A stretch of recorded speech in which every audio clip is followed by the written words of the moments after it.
नाज़रीन अस्सलाम वालेकुम वरहमतुल्लाहि वबरकातुहू। आज मेआर लोग किस तरह मुकर्रर करते हैं। इंसान इंसान का गुलाम नहीं है, बल्कि इंसान इंसान के बराबर है। फजीलतें और मेआर मुकर्रर किए गए हैं, और वह बुनियाद क्या है? वह बुनियाद यह है कि अल्लाह पाक कुरान अज़ीम में इरशाद फरमाता है, इन्ना करमकुम इंदल्लाहि अतकाकुम, कि तुम में से अफजल वो है जो मुत्तकी ज्यादा है, परहेजगार ज्यादा है।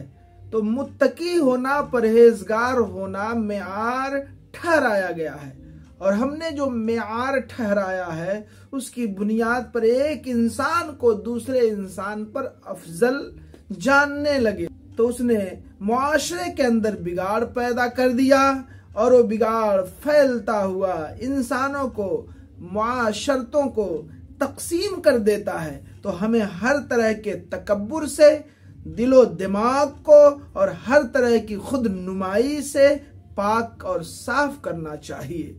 अल्लाह ताला कुरान मजीद में इरशाद फरमाता है, अगर तुम अकड़ कर चलते हो, अगर तुम जमीन पर अकड़ कर चलते हो तो तुम्हारा कदम इतना बड़ा है कि आसमान के तवालत तक पहुंच जाएगा, या पहुंच सकते हो।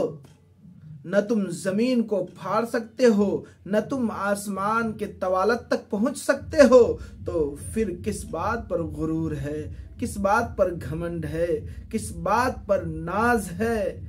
अल्लाह ताला कुरान अजीम में इरशाद फरमाता है, या अय्युहल इंसानु मा गर्रक बिरब्बिकल करीम। गुरूर और तकब्बुर ऐसी चीजें हैं जो इंसान के अंदर से इंसानियत को, उसके बातिन को कुचल के रख देती हैं और उसे नाबीना कर देती हैं।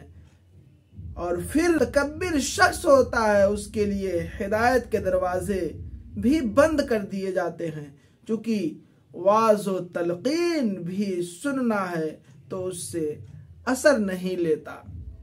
जब तकब्बुर पैदा हो जाता है तो इंसान नबियों से भी नहीं सीखता कि हुजूर अलैहिस्सलातु वस्सलाम ने चांद के 2 टुकड़े कर दिए, उंगली का इशारा किया, चांद 2 टुकड़ा हो गया, सूरज पलटा दिए, दरख्तों ने आकर कलमे पढ़े, सलाम पेश किए, सूखी खजूरें हरी हो गईं। लेकिन अबू जहल और अबू लहब के अंदर तकब्बुर ऐसी थी कि उस तकब्बुर की वजह से इस हक्कानियत को, इस सच्चाई को कबूल न कर सके।